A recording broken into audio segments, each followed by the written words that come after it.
Hey guys, it's Flowjector Coasters here. Today we are going to do a video about the greatest theme park lineup. In this video, I'm going to basically create the greatest theme park lineup.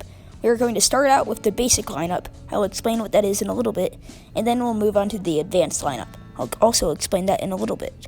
I hope you enjoyed the video, and I hope you also think that this is the greatest theme park lineup ever.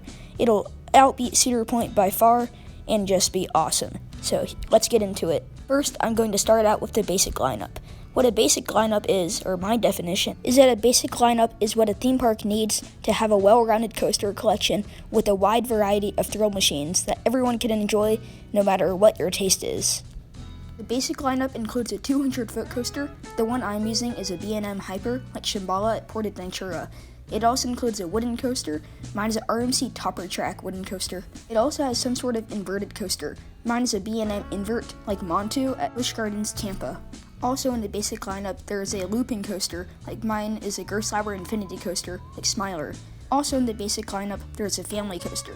These coasters are good because they can be enjoyed by kids and thrill seekers. For my family coaster, I'm using a Gravity Group family wooden coaster, like Kentucky Flyer at Kentucky Kingdom. I like these rides a lot. Next up on the basic lineup, we have a launch coaster. For my launch coaster, I'm using an Intamin Blitz coaster. These rides have awesome launches that are very intense and fast-paced. They also have intensity, airtime, and inversions. Maverick is the second best ride at Cedar Point, but it won't be the second best ride at my park because that's how good it is. But I've never heard of someone who disliked an Intamin Blitz coaster or any launch coaster, except I will say Flight of Fear is pretty bad. The last ride on the basic lineup is the one and only kiddie coasters. I know most enthusiasts aren't huge fans of these, but they are very important for a well-rounded park, because you want to give something for the families and kids to enjoy, before you get to rides like Montu and stuff like that. So, I will say, I'm not a huge fan of kiddie coasters, but they are very important. After a park has added all of these coasters in the basic lineup, they can move on to the advanced lineup. These coasters are what you add once you're done with all the necessities. Then you can start moving to record-breaking, really fun rides that are unique to this park. Let's get into this, and I have some awesome coasters planned for the advanced lineup. First up, we have a second family coaster. These coasters are great for kids, and you want to give them something to enjoy other than just one or two rides. So here we have a second one. For this one, I'm using a Vekoma family inverted coaster. These rides, like Dragon Flyer at Dollywood, I've heard are actually pretty intense, but they're also good for families. This will be a great fit for the park, and might be one of the best family coasters in the world. Unlike Dragon Flyer at Dollywood, my ride will actually have a few pops of airtime, and be a good experience for everyone. The next coaster in the advanced lineup is the one and only Crowd Pleaser. The Crowd Pleaser, as its name suggests, is any coaster that pleases the crowd, or the GP. These coasters could be anything like B&M Hypers or B&M Dive Coasters, or any ride that's like tall, fast, and long. The Crowd Pleaser at my dream park is a B&M Dive Coaster similar to Yukon Striker at Canada's Wonderland, except my dive coaster isn't going to have those stupid vest restraints. It's going to have the normal over-the-shoulder restraints, just like Griffon and SheiKra. Next up on the advanced lineup, we have another wooden coaster. Wooden coasters are great rides because they deliver elements that steel coasters just can't do, and there's nothing like that classic wooden coaster feel. I already have a RMC Topper Track Woody, which is based on ejector airtime and intensity, but now I'm going to get a GCI Woody similar to Mystic Timbers. This ride also has airtime and is a really insane experience overall, and this would be a great fit for the Dream Park because it's just a dream-like ride. I love these things, so it's going to be at my park. Next up, we have the well-known RMC Hyper Hybrid. These are well known as the best coasters in the world, and this one will be no different. This ride could also be replaced with a normal RMC iBox coaster, except since this is my dream park, I wanted to go big with the Hyper Hybrid. This ride will be like Steel Vengeance with all its airtime and long length, but it will be like Iron Gwazi with its intensity. So basically a mix between Steve and Iron Gwazi.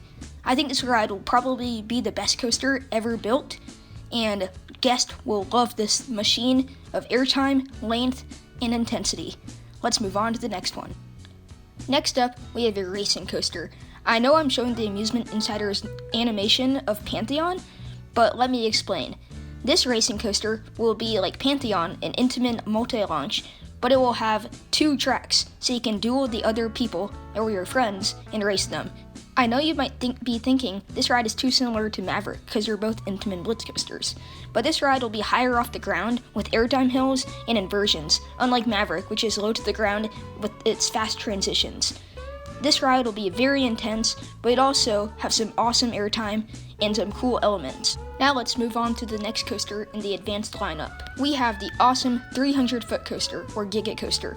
My Giga Coaster will be built by B&M and be a similar ride experience to Fury 325 at Carowinds, except mine will have some awesome pops of ejector airtime at the end and some floater airtime hills during the ride, unlike Fury, which is mostly just turns and overbank turns and just a few airtime hills at the end.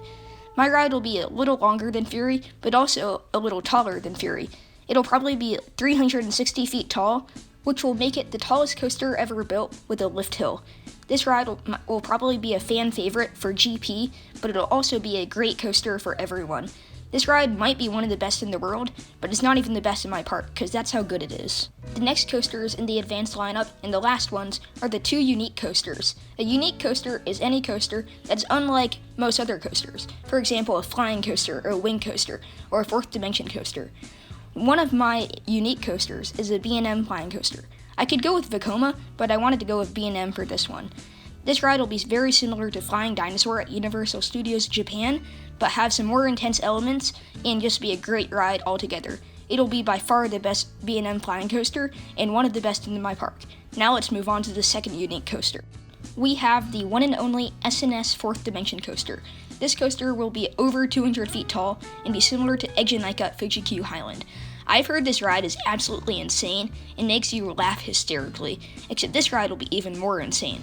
I might throw in a few extra elements and some more intense elements, and any problems that there could possibly be with Eggjanika, which I don't even think there are, will be fixed. This ride will be really smooth and have an awesome drop, and I might even throw in a beyond vertical drop just because.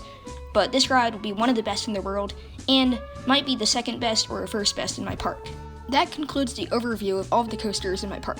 Now we are going to rank them in order from worst to best, just so you can get a good look of how good this park is. You'll see in a second.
hope you guys enjoyed my dream park lineup.